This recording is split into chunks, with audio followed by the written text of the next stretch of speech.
Pakistan cricket team کی حالت بہت ہی پتلی ہے اور اب جو نیا ایک چیلنج ہے وہ یہ ہے کہ 437 کرنے ہیں رنز میچ جیتنے کے لیے، جو کہ ایک ورلڈ ریکارڈ رن چیز ہوگا، کنسیڈرنگ کہ ڈھاکہ کے ٹیسٹ میچ میں چوتھی اننگز میں صرف 52 اوورز ہی پاکستان کھیل سکے تھے۔ اور اس کے بعد یہ کہ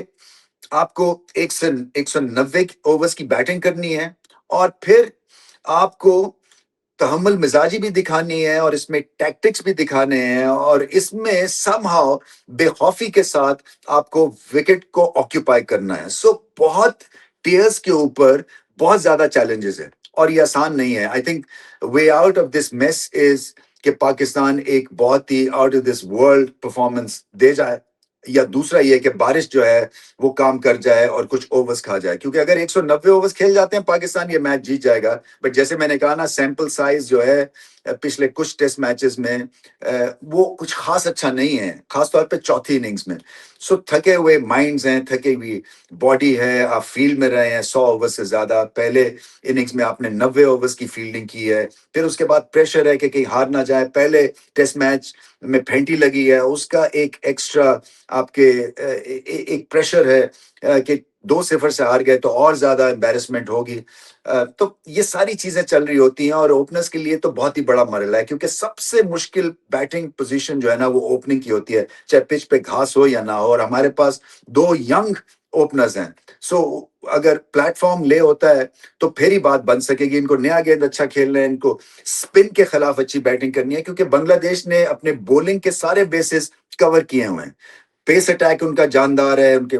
ٹیئر اوے فاسٹ بولر جیسے میں نے کہا ناہید رانا ہے، وہ 4th اننگز میں کیونکہ پچ اوپر نیچے رہتی ہے اور ڈینجرس ہو جاتے ہیں۔ پھر ہماری ٹیل جو ہے وہ بھی گھبراہٹ کا شکار ہو جاتی ہے اگر اگینسٹ ایکسٹریم پیس۔ اور پھر سپن، 2 ایسے بولرز ہیں بنگلہ دیش کے پاس جنہوں نے 220 سے زیادہ وکٹیں لی ہوئی ہیں۔ سو ہر جگہ کے اوپر جو ہے نا وہ آبسٹیکلز ہیں، بٹ کیا ہے کہ اگر آپ آبسٹیکلز کو دیکھیں گے تو پھر آپ پرفارمنس نہیں دے سکتے۔ اگر اپنے آپ کو دیکھیں گے، اپنے آپ سے بات کریں گے، اور ایک انٹروسپیکشن کریں گے، یعنی کہ اندر سے آپ اپنے آپ کو جگائیں گے اور کہیں گے کہ نہیں، یہ ہے موقع میرے لیے ہیرو بننے کے لیے۔ ہاں آڈز اگینسٹ ہے ہمارے، بٹ کیا ہے کہ ہم پوری کوشش کریں گے۔ سو 2 طرح سے آپ بیٹنگ کر سکتے ہیں ایسی سچویشن میں، ایک تو ڈرا مینٹیلٹی کے ساتھ کہ میں نے آؤٹ نہیں ہونا، میں نے کریز کو آکیوپائی کرنا ہے، میں نے ٹائم کے حساب سے بیٹنگ کرنی ہے، مجھے اپنے رنز جو ہے نا امپورٹنٹ نہیں ہے، مجھے دیکھنا ہے کہ میں نے پہلا سیشن کھیلا ہے، میں نے پارٹنرشپ لگائی ہے، پھر میں دوسرے سیشن کے لیے تیار ہوں۔ سو کیا ہوتا ہے کہ اس طرح سے آپ اپنے آپ کو جی اپ کرتے رہتے ہیں، مگر کیا ہے کہ ڈرا مینٹیلٹی جو ہوتی ہے نا بیٹنگ کے پوائنٹ آف ویو سے، وہ بڑی مشکل ہوتی ہے۔ دنیا میں 2-4 ہی ایسے بلے باز ہیں جن کے پاس یہ ہنر تھا، بٹ آج کل کی کرکٹ میں جو کہ فاسٹ پیسڈ ہے، جو کہ ایکشن پیکڈ ہے، جس میں چوکے لگتے ہیں یا لگانے کی کوشش کرتے ہیں، تو اس میں پھر یہ جو ایک چیز ہے نا، یہ اولڈ اسکول تھاٹ جو ہے یہ نہیں آتی ہے کئی ٹیمز میں۔ سو دوسرا آپشن یہ ہے کہ اپنے انسٹنکٹس کو فالو کریں، ردم بیٹنگ میں لائیں، اور کوشش یہی کریں کہ جیسے بنگلہ دیش نے کیا۔ بنگلہ دیش نے کیا 390 رنز کیے، ایک نے سینچری لگائی مشفیق نے، گریٹ 100 تھا، اور 2 بلے بازوں نے 50-50 سکور کیا اور 390 سکور ہو گیا۔ ٹیل نے بھی اچھا ساتھ دیا مشفیق کا۔ سو پاکستان کو یہ ریپلیکیٹ کرنا ہے، سو ایک کھڑا ہو، ایک 150 کرے، باقی جو ہے 70-70 کریں، اور کوئی 350-375 کے پاس پہنچنے کی کوشش کریں، اور اس کے بعد پھر اینڈ تک آپ یہ کشمکش یا کوشش جاری رکھیں۔ کچھ بھی ہو سکتا ہے ٹیسٹ کرکٹ میں، واپسی بھی ہو سکتی ہے، امپاسبل پاسبل ہو سکتا ہے۔ اپنے آپ کو بیک کرنا ہے، ٹیم کو اکٹھا رہنا ہے۔ یہ بڑا ضروری ہے کہ یہ مت سوچیں کہ یہ اس کی وجہ سے ہوا ہے، یہ جو حالات ہیں، یا یہ یہاں پہ بولنگ ٹھیک نہیں ہوئی، یہاں پہ بیٹنگ ٹھیک نہیں ہوئی، انگلیاں مت اٹھائیں، کیونکہ سب کی کلیکٹیو ریسپانسبلٹی ہے کہ اب ہم پاکستان کو کسی نہ کسی طرح سے اس ٹیسٹ میچ میں بچائیں گے۔ مشکل ہے بٹ امپاسبل نہیں ہے۔ مشفیق کی طرف چلتے ہیں، کیا لاجواب بیٹنگ کی انہوں نے، 14واں 100، 39 سال کی عمر میں، ایک بہترین لنک تھے ٹاپ آرڈر اور لیٹ مڈل آرڈر میں، اور بال کو لیٹ کھیلتے ہیں، تسلی سے کھیلتے ہیں۔ اصل میں پاکستان کا اٹیک بھی ایسا تھا کہ ان کو ان کے گروو سے باہر نہیں نکال سکا۔ وہ تسلی کے ساتھ 125 سے 100 جب 32 کی سپیڈ ہو کلومیٹرز پر آور، تو پھر آپ جو ہے نا اپنے حساب سے ہی بیٹنگ کرتے ہیں، اور ان کا ڈیفنس اتنا راک سالڈ ہے کہ ایک دفعہ جب سائیڈ ویز موومنٹ ختم ہوگی تو وہ پھر بہت ہی آرام سے رنز بھی کر رہے تھے، اور کریز بھی پہ بھی کھڑے ہونے کی ان کو شوق بھی ہے، اور یہ ان کے ڈی این اے میں، بیٹنگ ڈی این اے میں ہے۔ سو پاکستان نے نیا بال کے بعد تھوڑی سی جو کھلبلی مچی تھی جب شانتو جو ہے وہ थोड़े से रेस्टलेस थे और आउट भी हो गए, तो समझा यही गया कि शायद अब ओपनिंग मिल गई, क्योंकि पहले सेशन ओवरकास्ट था, गेंद भी साइडवेज मूव कर रहा था। बट उसके बाद फिर लिटन दास आए और उन्होंने कंट्रोल संभाला फिर से। क्या लाजवाब बैटिंग करते हैं, उनके पास एक्स्ट्रा टाइम है, स्लो मोशन में ऐसा लगता है कि सब चीजें हो रही हैं, और हर शॉट खेले वो, और एक रिदम प्रोवाइड किया, और पार्टनरशिप जो थी मुशफीक के साथ वही पाकिस्तान को ले बैठी। उसके बाद टेल ने भी अच्छी बैटिंग की। सो ओवरऑल ये टेस्ट सीरीज बहुत ही बेहतरीन बांग्लादेश ने खेला, और मुझे ऐसे लगता है कि जिस तरह से इनका बॉलिंग अटैक है, बैटिंग में थोड़ी सी इंप्रूवमेंट की जरूरत पड़ेगी इनको, बट ओवरसीज ट्रिप्स पे अब ये पुश ओवर्स नहीं होंगे, क्योंकि इनके पास बॉलिंग अटैक जो है ना वो almost world class bowling attack है। बैटिंग अगर ओवरसीज ट्रिप्स पे अच्छी कर गए तो ये ऊपर के नंबर्स की टीम बन जाएगी, क्योंकि इस सीरीज में बताया उन्होंने, पाकिस्तान को लिटरली बताया है कि सिलेक्शन कैसे अच्छी करनी है आपने, कब आपने पॉजिटिव इंटेंट के साथ बैटिंग करनी है, किस तरह से टेल के साथ लिटन दास ने बताया कि बैटिंग करनी है, किस तरह से आपने लीडर बनना है, टेल एंडर्स के साथ दोनों एंड संभालने हैं, किस तरह से आपने डिक्लेरेशन करनी है और टीम सिलेक्ट करनी है। देखिए कप्तान जो है ना वो एक टीम का नक्शा बनाता है, और नक्शे से पता ये चलता है कि क्या ये डिफेंसिव टैक्टिक्स हैं या ऑफेंसिव टैक्टिक्स है। इस वक्त जो ये बॉलिंग अटैक है ना, ये ऐसा लगता है कि चलें यही अगर आप समझते हैं हमारा बेस्ट बॉलिंग अटैक है, तो ये 20 विकेटें तो ले जाएंगे, मगर मार पड़ेगी,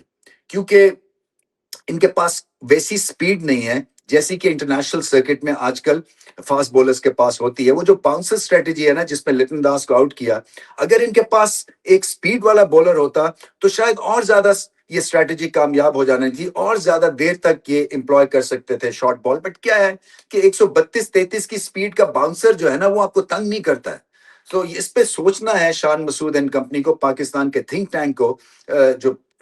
सिलेक्शन कमेटी को, कि टेस्ट क्रिकेट आप किस तरह से लेके आगे जानी है, बिकॉज ये बहुत हो गया है कि हर जगह के ऊपर मार पड़ जाती है। चाहे पहली इनिंग्स का स्कोर हो, देखे ना 270 करना था मैच करने के लिए बांग्लादेश, उसमें हम 46 रन की लीड दे देते हैं। फोर्थ इनिंग्स में प्रेशर पड़ता है तो 52 ओवर्स में ऑल आउट हो जाते हैं, फिर कैचेस भी छूटते हैं, फिर रन आउट भी मिस हो जाते हैं, फिटनेस भी नहीं है, जिसकी वजह से जो है वो हर आपकी जो एक एक जो स्ट्रैटेजी होती है ना वो बैकफायर कर जाती है। क्योंकि एंड में तो खुरम शहजाद बेचारे वो तो पहुंच ही नहीं रहे थे पिच तक, क्योंकि इतने थक गए थे वो। हालांकि 4 विकेटें ली, पहली दफा 8 विकेटें अपने टेस्ट मैच के करियर में ली है। बहुत ही आला बॉल किया है, जो मिराज को आउट किया वो एक वर्ल्ड क्लास डिलीवरी थी। बट क्या है कि ये एक फ्लेम्स ऑफ ब्रिलियंस जो है ना, ये आपको टेस्ट मैच नहीं जताते हैं, आपको कंसिस्टेंटली फिटनेस के थ्रू, एक माइंडसेट के थ्रू और अच्छी सिलेक्शन के थ्रू जो है ना वो आप मैचेस जीत सकते हैं। सो शान मसूद को एक अलग अब स्ट्रेटजी अपनानी है, एक नया माइंडसेट लेके आना है, नए लड़के लेके आने हैं। आपने 2 डेब्यूटेंट्स भी खिलाए ना ढाका में, सो उन्होंने आपको सरप्राइज एक छोटा सा दिया, क्योंकि इन 2 यंगस्टर्स ने जितना भी ग्रुप था बैटिंग का उन सब में से अच्छी बैटिंग की। सो अगर इस तरह की सिचुएशन है तो फिर आप और यूथ को मौका दें, और एक टेयर अवे फास्ट बॉलर और एक रिस्ट स्पिनर को लेके आए, क्योंकि वो दोनों आपको अटैकिंग ऑप्शंस दे सकते हैं। वो जो बाउंसर की स्ट्रेटजी है वो आप देर तक फिर एक टेयर अवे के साथ, जैसे नाहिद राना है, आप वो आजमा सकते हैं, और सक्सेसफुल स्ट्रेटजी वो बन सकती है। बट अभी तो अप अगेंस्ट द वॉल है, मामला बहुत टेढ़ा है, और पाकिस्तान को एक मिरेकल की जरूरत है, क्योंकि 2 दिन की बैटिंग, एक ऐसी टीम जो चौथी इनिंग्स में ज्यादा देर तक टिकती नहीं है, उसके लिए एक हरक्यूलियन टास्क है। बट कुछ भी हो सकता है, ये टीम को इकट्ठा रहना है, इंडिविजुअल लेवल के ऊपर आपको पॉइंट प्रूव करना है, और टीम के पॉइंट ऑफ व्यू से आपकी जो नजर है ना वो होनी चाहिए कि हमने ये टारगेट चेज करना है। अगर सेकंड बेस्ट आना है तो फिर ड्रॉ करेंगे, मगर पूरी कोशिश करेंगे। अगर हारना भी है तो हम फाइट करके हारेंगे, ये नहीं कि 50 ओवर्स में बॉल आउट हो जाए। सो सेशन बाय सेशन नया बॉल निकाले, उसके बाद कोशिश ये करे कि एक जो बैट्समैन है वो 150 करे, दूसरे 2 एक बैट्समैन 70-70 की इनिंग्स खेले, और बांग्लादेश को डे 5 में लेके जाएं, क्योंकि इनका भी टेम्परामेंट टेस्ट हो, इनको भी पता चले कि किस पे इन्होंने हाथ डाला है। क्योंकि पाकिस्तान की एक रिच हिस्ट्री और लेगेसी है टेस्ट मैच क्रिकेट की, और लोगों को पता होना चाहिए कि हम जो है वो फाइट बैक करके बाउंस बैक कर सकते हैं टेस्ट मैच में। सो वर्क तो बड़ा ही मतलब है, कठिन है, ये रास्ता बहुत कठिन है। बट क्या है कि इम्पॉसिबल इज नथिंग जिसको कहते हैं ना, कुछ भी हो सकता है। और पाकिस्तान टीम भी ऐसी अनप्रिडिक्टेबल है, जब इनका दिन लगेगा या 2 दिन लगेंगे तो शायद ये कुछ ना कुछ रास्ता निकाल भी लेंगे।